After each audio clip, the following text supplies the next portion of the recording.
આપણે કેટલા સ્ટેપમાં દાખલો ગણવાનો છે એ જોઈએ, બરાબર.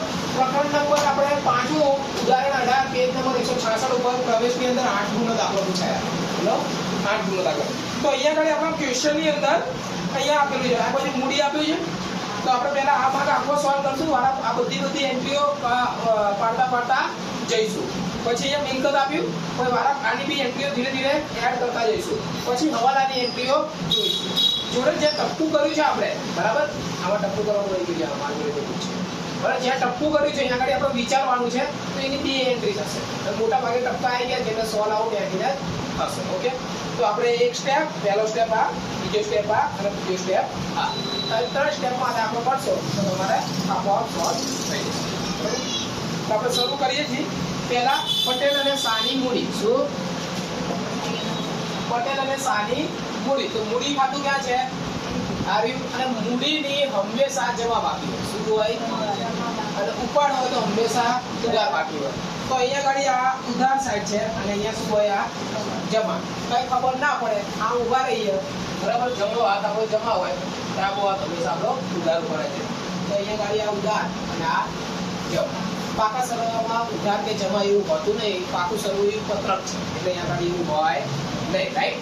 ઓકે, તો અહીંયા ગાડી આપણે લખીએ કે ભાઈ પટેલ અને શાહની મૂડી. તો મૂડી ખાતાની પહેલી એન્ટ્રી હતી બાકી આગળ લાવ્યા. શું લખીશું? લાવ્યા. તો અહીંયા લખી દઈએ આપણે લાવ્યા. લાવ્યા. પટેલની કેટલી મૂડી છે? 1,20,000. પછી શાહની કેટલી મૂડી છે? 1,30,000. ડન.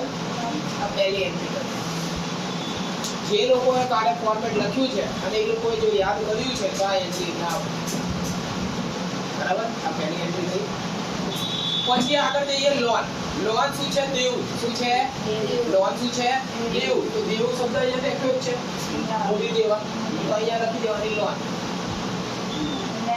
લોન કેટલા છે? 1 લાખ. લોન કેટલી છે? 1 લાખ. 1 લાખની લોન લખી અને એની પર શું છે? હવાલો. શું છે? હવાલો. તો એ હવાલો શું છે? કયા નંબરનો છે? 7મા નંબર. તો 7મા નંબર શું કે લોન ઉપર 6,000 વ્યાજ ચૂકવવાનું બાકી. એટલે લોન તો ચૂકવવાની જ છે, પણ સારું બીજું વ્યાજ આવ્યું. શું આવી ગયું? વ્યાજ. એટલે દેવું વધ્યું કે નહીં પાછું? લોન નું વ્યાજ એને પ્લસ થાય. શું થાય? પ્લસ લોન નું.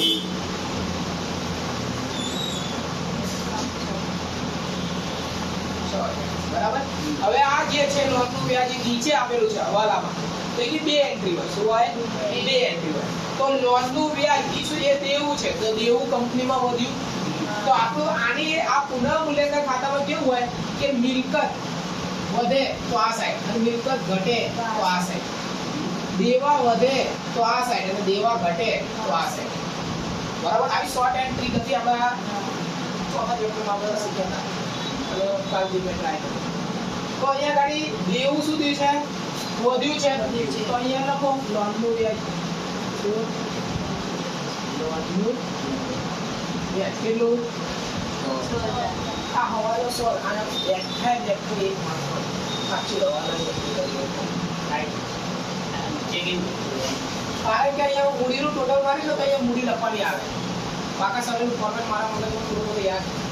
ખબર કે મૂડી લખો એટલે થોડી પહેલેથી લીધે તમારે ડાયરેક્ટ આવી ઉપર લખશો કોઈ વાંધો નથી, પણ થોડું શું કહેવાય, એવું કહેવાય કે છોકરાને બીજું નોલેજ નથી. પછી નેક્સ્ટ એન્ટ્રી જોઈએ તો કે લેણદાર.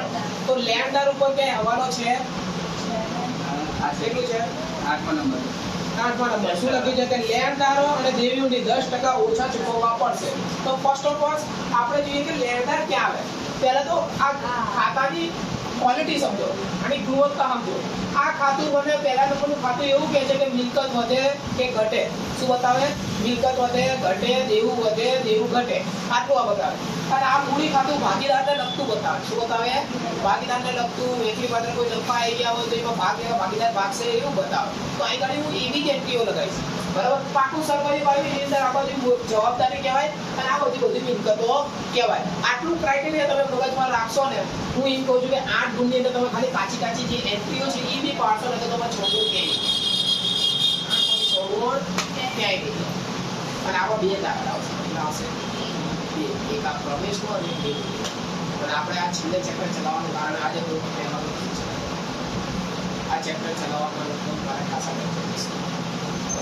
9 દાખલા છે એટલે ઓલમોસ્ટ એવું કહેવાય કે બે આપણે દઈએ એટલે ચાર થી 2 અઠવાડિયા તો જશે. 2 અઠવાડિયા તો જશે. બરોબર છે. તો અહીંયા આગળ આપણે જોઈએ તો કે લેણદારો. શું? તો લેણદારો લખીએ તો એ શું કહેવાય? લેણદારો એટલે મારા વ્યાપારીને પૈસા મળે. તો જવાબદાર શું છે? જવાબદાર. આને હું શોર્ટકટમાં એવું લખું છું જવાબદાર. અને આને કહેવાય મિલકત. શું કહેવાય? હું આવી રીતે યાદ રાખું છું મોટા ભાગે માઇન્ડસેટ. તો અહીંયા કાઢી લખી દો પહેલા લેણદારો.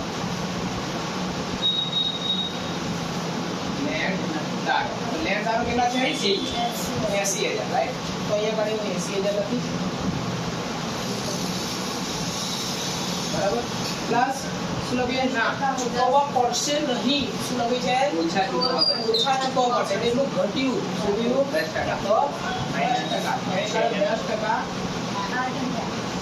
ઓછા એટલે કેટલા થઈ ગયા? 8,000. તો હવે કેટલા ચૂકવવા પડશે? 7,000. 80 માંથી અમારા 8,000 ઓછા જશે એટલે 72,000. અહીંયા પણ આપણે બાદ લખવાનું 1,06,000 પણ બદલ ગયા પછી લખશું. તો હવે અહીંયા આ શું છે? નીચેથી જોઈ લો. હવાલામાં તો એની કેટલી એન્ટ્રી? હવે એક સમજો કે અહીંયા દેવું શું થયું છે? ઘટ્યું. તો દેવું ઘટે તો બરાબર. તો એ લખી દેવાનું લેણદાર ખાતે.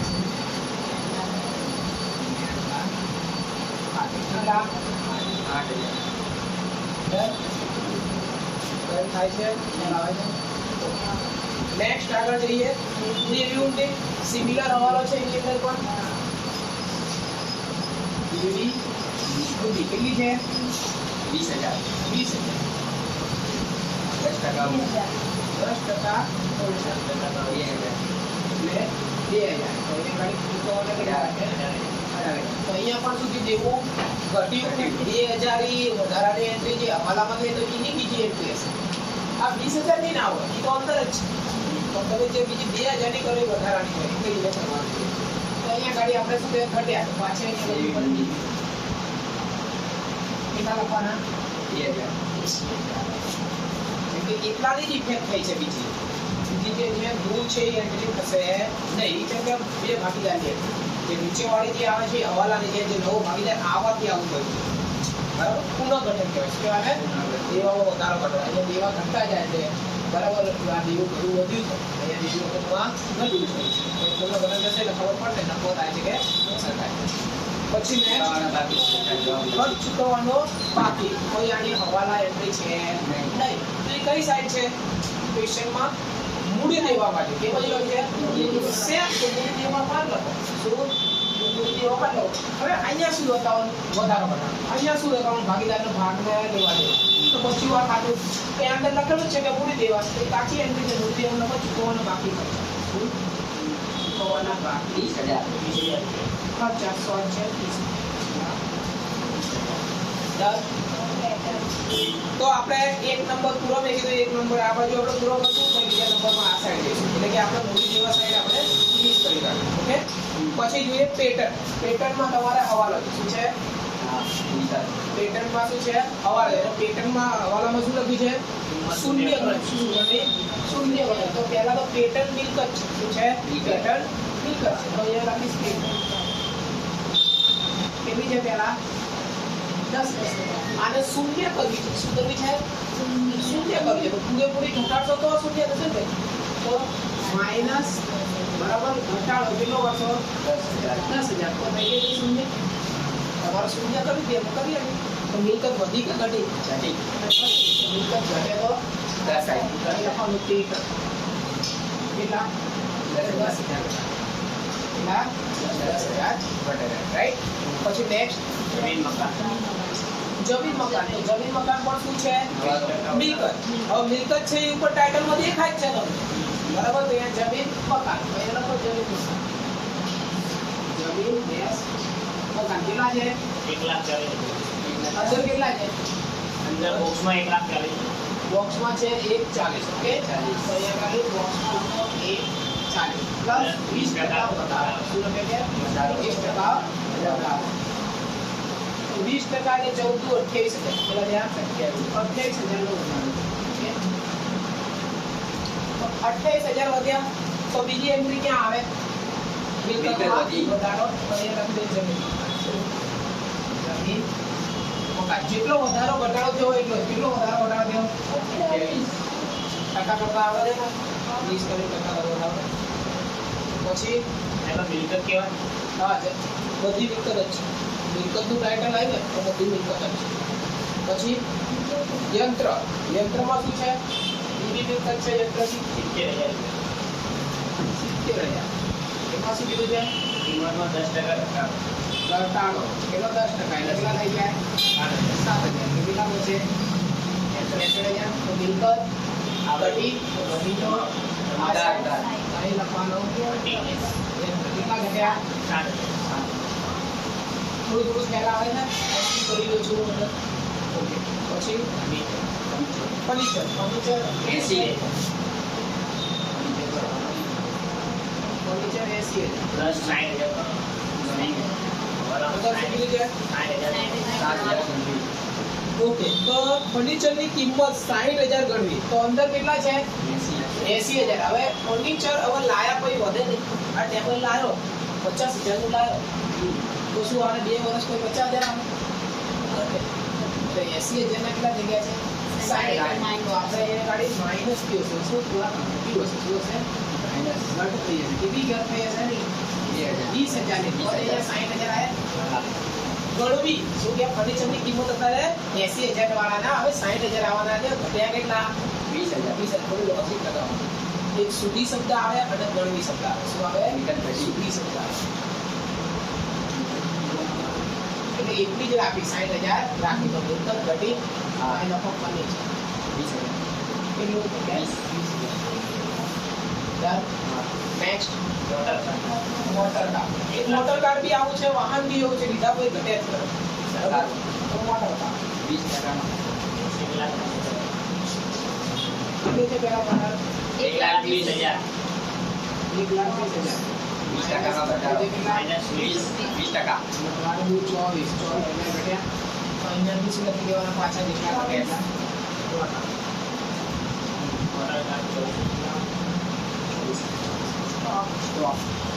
સ્ટોક માં કઈ છે કશું હોય નહીં તો બેટરી જેમ છે ત્યાં બેટરી ફૂટી જાય તો મિલકત માં નથી કીધું સ્ટોક માં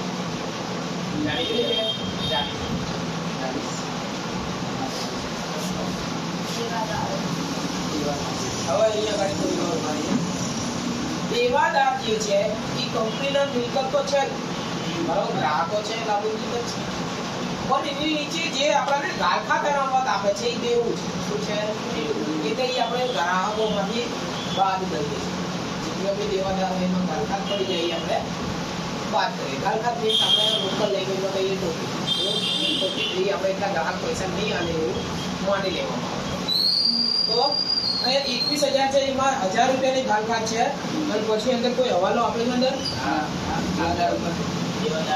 5,000 સુધી રાખ્યો હવે એ સમજો દેવાદાર કેટલામાં છે 21,000 સમજ્યા હવે નવી ગાળખા કેટલી આવી 5 કેટલી આવી 5 એટલે આની અંદર ઓલરેડી 1,000 રૂપિયા પહેલા તો જૂના જ છે કેવા છે જૂના એટલે ઓલરેડી 1,000 રૂપિયાનું દેવું હતું બીજે 4,000 વધીને આયા એટલે થઈ ગયા 5 સો 5 લખવાનું દેવાદાર દેવાદાર કેટલા 21,000 માઈનસ ગાળખા નંબર કેટલા 5,000 કેવી રીતે 1,000 વત્તા 4,000 આ રીતે કરીને 5,000 આયા છે તો હવે ટોટલ કેટલું દેવું વધ્યું એ વાળી ગાળખા નંબરનું 4,000 તો જૂના હતા બરોબર તો ગાળખા નંબર દેવું વધ્યું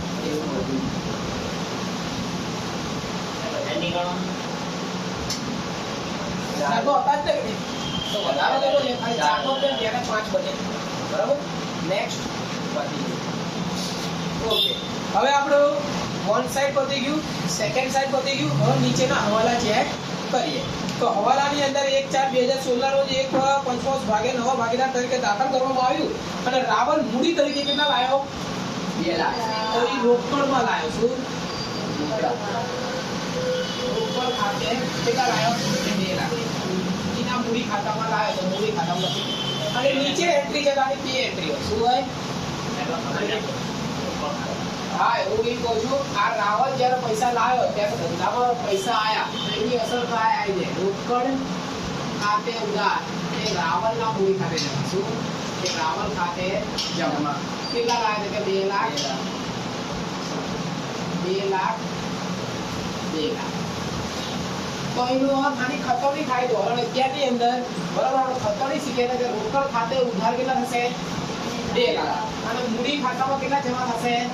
2 લાખ. પણ નામ વિરોધી લખાય. શું લખાય? નામ વિરોધી. એટલે કે રાવણના ખાતામાં રોકડ શબ્દ લખાય, રોકડના શબ્દમાં શું લખાશે? રાવણ લખાશે. તો એ રોકડ ખાતું જો મેં કદાચ બનાવ્યું હોય આઈને તો અહીંયા કઈ ઉધાર સાઈડ શું લખવાનું? રાવણ. શું લખવાનું? અને લખી દેવા પડે 2 લાખ. 2 લાખ આઈ ગયો. આ અહીંયા ઉધાર સાઈડ લખી કાઢે રોકડમાં અને જમા સાઈડ આ લખી કાઢે. બે એન્ટ્રી થઈ ગઈ. પણ આની અંદર રોકડનું ખાતું બનાવવાનું નથી, કારણ કે આની એક જ એન્ટ્રી આવે તો બીજી વાર કેમ એક એન્ટ્રી આવે તો વધારે ખાતા હું તો બનાવીએ. એટલે રોકડ મિલકત કહેવાય. તો અહીંયા ગાડી ઓલરેડી કંપની વાળા શું કરે? અહીંયા રોકડ લખી રાખે. શું કરે? રોકડ નાખે 2 લાખ. કેમ કે એક જ એન્ટ્રી આવે તો ખાતું હું કરવા બનાવીએ. એટલે કંપની ડાયરેક્ટ પાકા સમય પર લખવાની આપણને સલાહ આપતી હોય. પણ આપણે જ્યારે વધારે પડતી રોકડમાં એન્ટ્રી આવશે ત્યારે આપણે રોકડ ખાતું બનાવીશું. બરાબર? અત્યારે ખાલી આવું વિચારવાનું કે રોકડ ખાતું બનાવ્યું છે અંદર અને બંધ ટોટલ માર્ચ પાકા સમય. છેલ્લે બધું પાકા સમય પર જવાનું છે. બરાબર? છેલ્લે બધું પાકા સમય પર જવાનું છે. ઓકે? પછી જમીન વાળું આવી ગયું, યંત્ર આવી ગયા.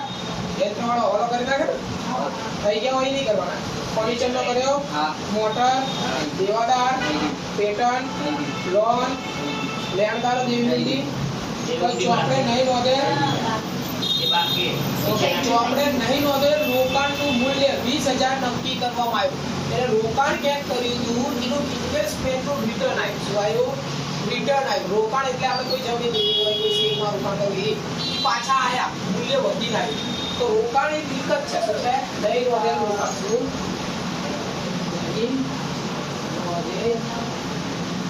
રોકાણ કેટલા છે?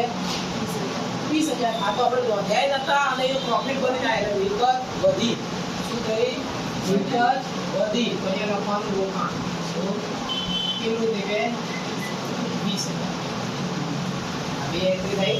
એક એન્ટ્રી અહીંયા, એક એન્ટ્રી અહીંયા. એટલે નીચેની સાઈડ. પછી નફા નુકસાનની ઉધાર બાકીનું ઉધાર 30,000 નું હતું, જેમાં 10,000 આવતા વર્ષના છે. હવે આવતા વર્ષના પૈસા તમે એડવાન્સમાં ચૂકવો એટલે મિલકત બની જાય. શું? આવતા વર્ષની વસ્તુ કોઈ બી ખર્ચો તમે એડવાન્સ ચૂકવો તો એ બની જાય મિલકત. કારણ કે માઇન્ડલી ફ્રી રહેવાય. બરાબર? તો અહીંયા ગાડી આપણે લખીએ અગાઉથી ચૂકવેલ વીમો. શું? અગાઉથી ચૂકવેલ વીમો કેટલો છે? 20 નહીં. પેમેન્ટ અગાઉથી 10,000. તો એ મિલકત ત્યાં વધી તો અહીંયા પણ વધે વીમો. બરાબર? અગાઉથી કેટલો છે? તો હવે ચેક કરીએ ભાઈ. નંબર 1 મૂડી દેવા ખલાસ, મિલકતો ખલાસ અને નીચેની બધી એન્ટ્રીઓ ખલાસ. તો અહીંયા એનો અર્થ એવો છે કે આપણે ખાતામાં બધી એન્ટ્રી થઈ ગઈ છે. હવે આનો સરવાળો કરવાનો. સરવાળો કરવાનો. તો જે સાઈડ આપણે કોને સાઈડે સરવાળો કરવાનો? જે સાઈડનો વધારે સરવાળો આવે એ મને કહો. અને સરવાળો કરો તો આ એક જાતનું એઝ અ અકાઉન્ટન્ટ તરીકે અહીંયા આગળ બે લાઈન કરવાની. શું કરવાની? આ રૂલ્સ છે અકાઉન્ટન્ટ. ના કોર્સ કરવાનો.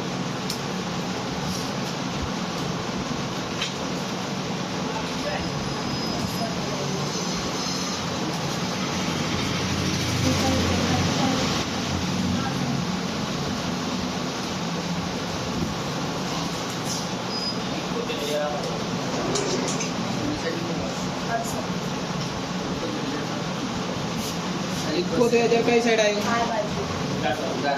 ઉધારવાળી. અહીંયા આવ્યું 71. ઓકે. મારે કોણ આવે છે તો કે 71. આ જે 71,000 આવે એ જગ્યાએ લખવાનું. જે વધારે આવે બંને સાઈડ લખી દેવાનું. હવે આ 71 જે આવે એમાંથી ઉપરનો બધો ભાગ બાદ કરવાનો. કરો.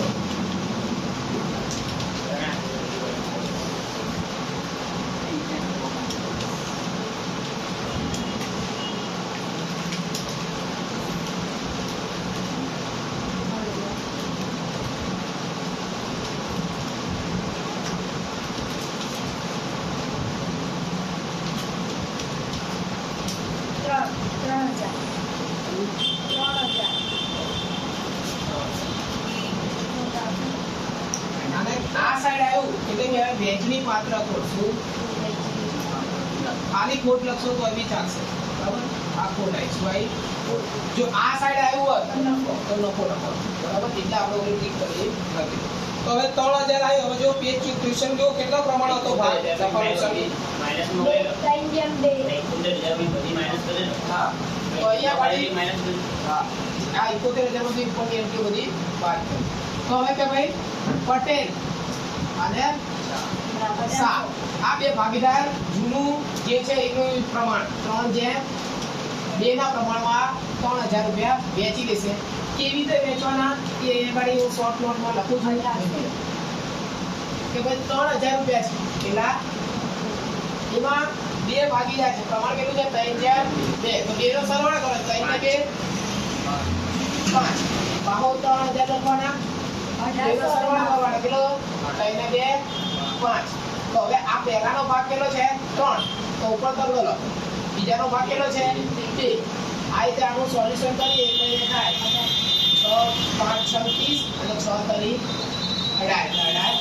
5 36 6 દુ 12. 1200. તો અહીંયા ગાડી લખવાના 1800 અને 1200. હવે આ કરી